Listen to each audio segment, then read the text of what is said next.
Good morning जी। मैं हूं अब्बास शबीर, आपसे मुखातिब हूं। उम्मीद है आप सब खैरियत से होंगे। पाकिस्तान और इंग्लैंड के दरमियान दूसरा टेस्ट मुल्तान में शुरू होगा। एक बड़ा सख्त मैच है पाकिस्तान के लिए। पाकिस्तान टीम में जो सीनियर प्लेयर हैं, बाबर आजम, शाहीन शाह अफरीदी, सरफराज, नसीम शाह, वो इस वक्त टीम के साथ नहीं है। नए खिलाड़ियों को मौका दिया गया है। एक अच्छा चेंज समझ रहे हैं कि बाबर आजम को रेस्ट दिया गया है, शाहीन अफरीदी नहीं है। लेकिन बाबर आजम को टीम से बाहर बिठाने से बहुत सारे जो पाकिस्तानी क्रिकेटर्स हैं वो मुख्तलिफ राय अपनी दे रहे हैं, मुख्तलिफ बातचीत हो रही है। ट्विटर्स के ऊपर भी बड़ा बैलेंस सा माहौल है। जो बाबर आजम का फ़ैन क्लब है वो बड़ा नाराज़ है कि बाबर आजम को टीम से क्यों निकाला। बाबर आजम को अगर टीम से निकालना था, रेस्ट देना था, तो इस सीरीज़ के बाद देते। फिर बाबर आजम को विराट कोहली के साथ बार बार कंपेयर किया जाता है कि विराट कोहली की भी 2 साल फॉर्म नहीं थी, लेकिन उसको टीम के साथ रिटेन रखा गया और दोबारा उन्होंने फॉर्म वापस उनकी आई। और बाबर आजम के साथ ऐसा सलूक क्यों किया जा रहा है? बाबर आजम को भी बहुत सारा टाइम दिया गया है टीम के साथ। बाबर आजम को जितने मौके दिए गए हैं, मेरा ख्याल है पाकिस्तान क्रिकेट में इतने मौके किसी को भी नहीं दिए गए।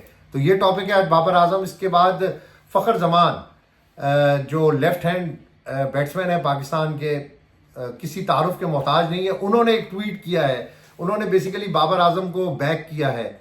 लेकिन मैं आपको अंदर की बात बताऊं कि ये बैक सिर्फ एक फर्जी ट्वीट है, बल्कि मेरा ख्याल है कि फ़खर ने, जो बाबर आजम ने फ़खर के साथ किया, शायद फ़खर कभी भूलेगा भी नहीं।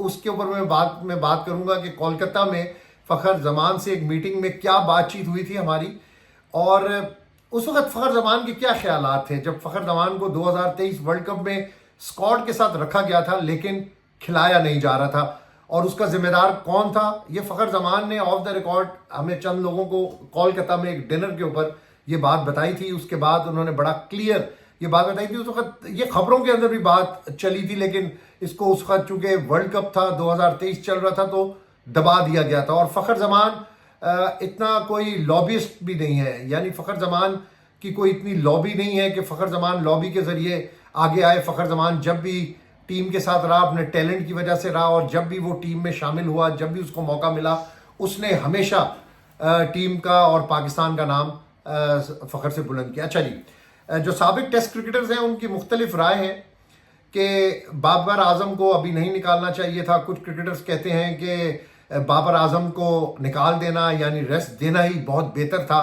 कुछ क्रिकेटर जो हैं वो सिलेक्शन कमेटी के ऊपर तनकीद करें। असल में क्रिकेटर्स की भी आपस में जो होती है वो नोक झोंक, और आपस के अंदर इनकी भी अपने कैरियर के अंदर इसी किस्म की सियासतें चलती रही हैं। तो एक बंदे के पास जब ओहदा आता है तो वो दूसरे पर तनकीद करता है, दूसरा जब किसी ओहदे पर आता है तो वो उस पर तनकीद करता है।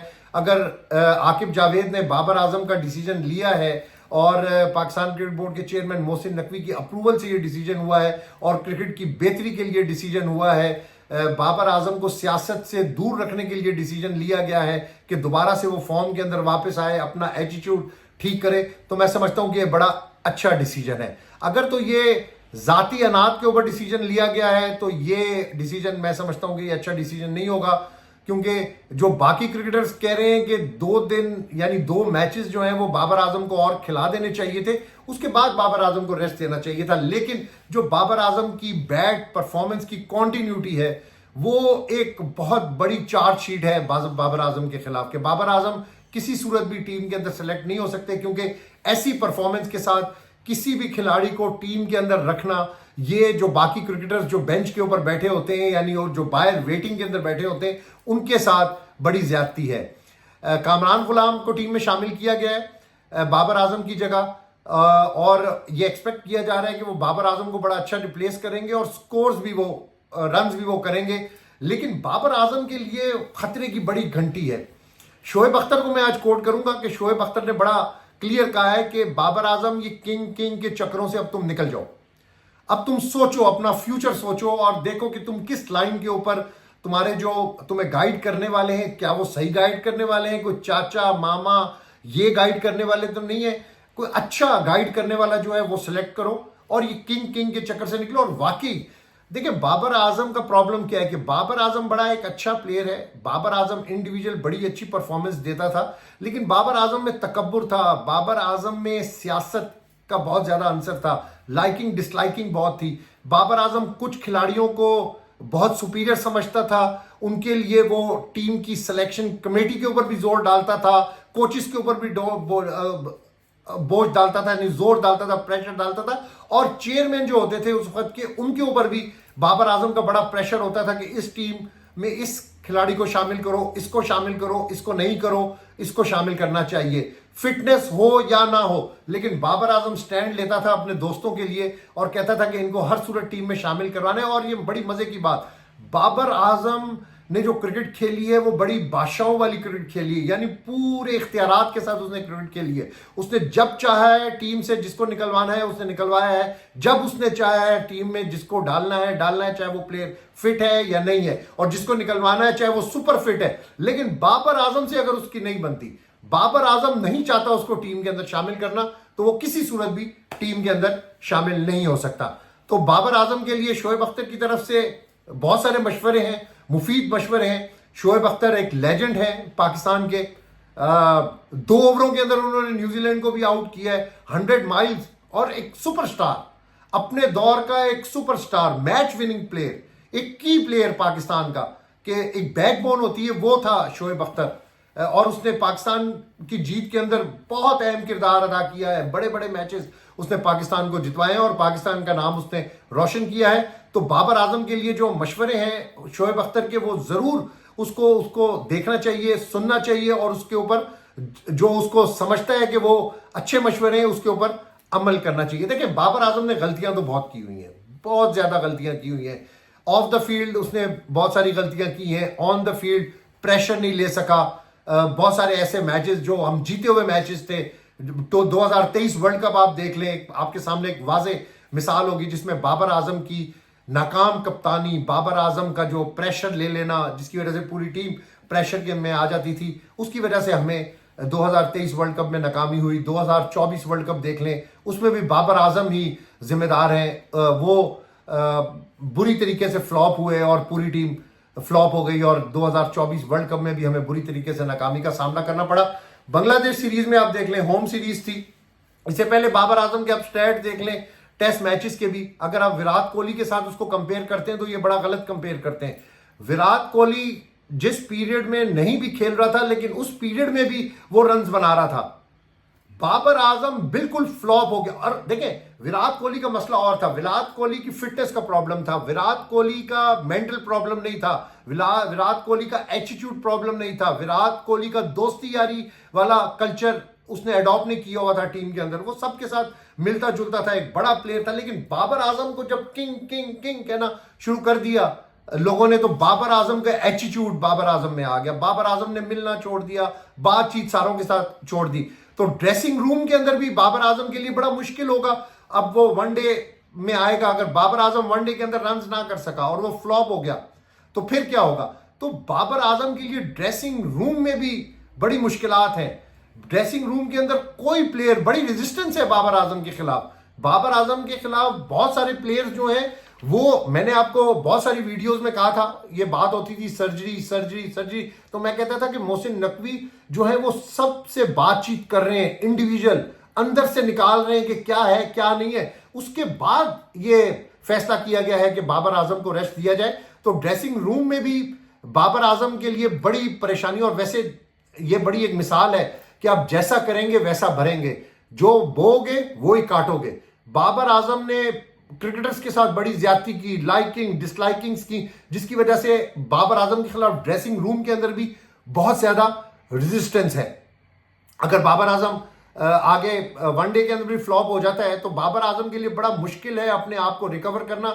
मुझे लग रहा है कि अब बाबर आजम के लिए दोबारा से क्रिकेट के अंदर वो अरूज, जिस अरूज के साथ उसने क्रिकेट खेली है, उस अरूज के साथ बाबर आजम की वापसी बहुत मुश्किल है।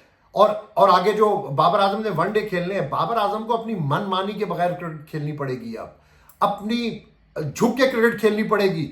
अगर बाबर आजम को 3 से 4 पे खिलाया जाता है तो उसको खेलना पड़ेगा, और यहां पे प्रॉब्लम शुरू होगा, क्योंकि अब बाबर आजम की मनमानी नहीं है, अब बोर्ड की मनमानी चल रही है। वो उनको रेस्ट दिया गया है। ये लोग जो कह रहे हैं कि बाबर आजम ने खुद रेस्ट लिया है, नहीं, बाबर आजम को रेस्ट दिया गया है, बाबर आजम को थैंक यू वेरी मच कहा गया है। असल बात यह है कि बाबर आजम को फूल के हार नहीं पहनाए गए। बाबर आजम को कहा गया है कि थैंक यू वेरी मच, अभी आपकी क्रिकेट नहीं है। अहम स्टेटमेंट दे रहे हैं, अजहर महमूद स्टेटमेंट दे रहा है, बाकी लोग स्टेटमेंट ऑफिशियली आ रही है कि जी बाबर आजम को बैक करना है, बाबर आजम अपनी रिदम में वापस आएंगे, फॉर्म गेन करेंगे, रेस्ट करेंगे। नहीं, बाबर आजम को टीम से निकाला गया है, यह खबर है असल। तो इसलिए बाबर आजम को अब 1 डेज के अंदर भी, अभी हमें होम अवे बड़ी सीरीज खेलनी है, बाबर आजम के ऊपर बहुत प्रेशर होगा। और अगर बाबर आजम 50 ओवर्स के अंदर भी परफॉर्म ना कर सका, फ्लॉप हो गया, उसको एटीट्यूड चेंज ना हुआ, उसका जो दिमागी उसकी जो है, जो उसके साथ प्रॉब्लम्स हैं, एक बड़ा प्लेयर है, तकब्बुर वाला प्रॉब्लम है, लेकिन तकब्बुर जो है वो इंसान को, प्राउडनेस हमेशा नीचे कर देती है। तो बाबर आजम को बहुत सारी चीजें जो है वो चेंज करनी होंगी, अपना तरीकेकार, अपना हर चीज, अपना जो ड्रेसिंग रूम में, in the dressing room, of the dressing room, उसको बहुत सारी अपनी चीजें जो है वो तब्दील करनी पड़ेंगी। तो बाबर आजम को थैंक यू कर दिया गया है, शाहीन शाह अफरीदी को भी थैंक यू कर दिया गया है। लेकिन बहुत से जो क्रिकेट प्लेयर, मैंने शुरू में बात की है, वो कहते हैं कि सीरीज के बाद इनको थैंक यू करना चाहिए था। इंग्लैंड की सीरीज हो रही है और आप अपने बड़े इतने प्लेयर्स को आपने थैंक यू कर दिया। भाई बात यह है कि बांग्लादेश भी हमारे लिए तो बहुत बड़ी टीम थी। वैसे बांग्लादेश की टीम कुछ भी नहीं, लेकिन हमें तो वो ढेर करके चली गई। इंग्लैंड की टीम भी बहुत बड़ी है, एक मैच के अंदर आपको सूप की हुई है, आपने रिकॉर्ड्स बनवा लिए हैं, आपने तबाह कर दिया पाकिस्तान क्रिकेट को। और अब फिर आपको खिलाए, आपको मौका मिलना चाहिए। नहीं, अब आपको मौका नहीं मिलना चाहिए। ये टाइम है कि हमें ड्राई क्लीन करनी है। जो हमारे ऊपर एक्स्ट्रा बैगेज है, हमने इसको फेंकना है, इसको हमने ड्रॉप करना है। इसी से हमारी क्रिकेट को फायदा होगा। मैं फखर जमान की ट्वीट का जिक्र करूंगा। फखर जमान ने बाबर आजम को बैक किया है, लेकिन फखर जमान के साथ बाबर आजम ने बड़ी ज्यादती की है। पूरा वर्ल्ड कप उसको बिठाई रखा, अपने साथ ले जाके रखा। एक मैच के अंदर मौका मिला और फखर ने 100 कर दिया। तो बाबर जिम्मेदार है फखर जमान के कैरियर में भी। मैं बड़ा क्लियर आपको कहता हूं, इस चीज का इजहार फखर जमान ने कोलकाता में मीडिया में कहा था। उससे जब पूछा गया कि कौन जिम्मेदार है, उसने कहा जी कप्तान ही जिम्मेदार है, कप्तान ही नहीं खिलाना चाहता मुझे। और कप्तान वाकई नहीं खिलाना चाहता था, उसको बिठाई रखा और बड़ा मायूस था वो 2023 वर्ल्ड कप में। लेकिन उसको जब मौका मिला, प्रेशर की वजह से, मीडिया के प्रेशर की वजह से मौका मिला। पाकिस्तान से प्रेशर था बाबर आजम के ऊपर, यार तुम कर क्या रहे हो, हर मैच तो तुम हरवा रहे हो इस टीम को, और मर्जी की टीम तुम सेलेक्ट कर रहे हो। तुम यहां से, तुम्हें कहा था तुम स्पिनर लेकर जाओ सब कॉन्टिनेंट में, तुम वो भी नहीं लेकर के, अब तुम फखर जमान को भी नहीं खिला रहे हो। तो फखर जमान को इस कॉन्टेस्ट के अंदर, टीम के अंदर शामिल किया गया था और फखर जमान ने प्रूव किया कि he is a big player और उसने वहां पर सेंचुरी की। उसके बाद भी हमारी उससे मुलाकातें हुई। तो Fakhar Zaman is a good cricketer और उसने जो ट्वीट के ऊपर एक स्टेटमेंट दी वो बड़ी पॉलिटिकल स्टेटमेंट है, लेकिन बहरहाल उसने क्रिकेटर की इज्जत का ख्याल किया। हालांकि वो बोलना चाहता तो वो बहुत बोल सकता था, वो बहुत सारी बातें कर सकता था, क्योंकि वो टीम के साथ था जब बाबर आजम एक अरूज के अंदर था।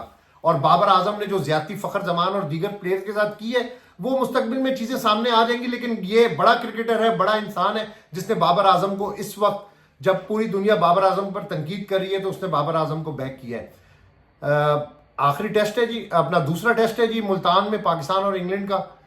मुझे कोई इतनी उम्मीद नहीं लग रही है, लेकिन विकेट जो है वो स्पिनर्स के लिए बनाई गई है। स्पिनर्स पाकिस्तान खिला रहा है। होप फॉर द बेस्ट कि पाकिस्तानी स्पिनर, लगते तो नहीं है वो स्पिनर जो अब्दुल कादिर, सकलैन, मुश्ताक अहमद वो होते थे, और मुश्ताक देखें कि बांग्लादेश स्पिनर को डिलीवर कर रहे हैं और किधर से किधर उसने पहुंचा दिया है। लेकिन बदकिस्मती कि हमने अपने साथ कोई स्पिन कोच, जो हमारी एक आइडेंटिटी थी स्पिन, तौसीफ, अब्दुल कादिर, सकलैन, मुश्ताक, बड़े बड़े स्पिनर्स पाकिस्तान के अंदर, बहुत स्पिनर्स का मरूम अपने अब्दुल कादिर साहब जो फौत हो गए। तो बड़ा बड़ा अरूज था, लेकिन अब पाकिस्तान में वो अरूज नहीं है। लेकिन विकेट्स बनाकर अगर आप 4 स्पिनर्स या 5 स्पिनर्स, 4 स्पिनर्स खिलाएंगे, 3 स्पिनर्स खिलाएंगे जो पार्ट टाइमर्स हैं, उनको भी as a spin bowler use करेंगे, तो होप्स हो कि आपको मैच के अंदर थोड़ा सा लड़ने का मौका मिले। लेकिन आपके लिए मैच जीतना पाकिस्तान के लिए, मुझे बजाते खुद मुश्किल नजर आ रहा है। लेकिन होप फॉर द बेस्ट मेरी फिर भी हमेशा से ये ख्वाहिश होती है कि पाकिस्तान दोबारा से विनिंग ट्रैक के ऊपर आए और कामयाबियां समेटे। अब्बास शबीर को अब तक के लिए इजाजत दीजिएगा। अल्लाह ने के बाद।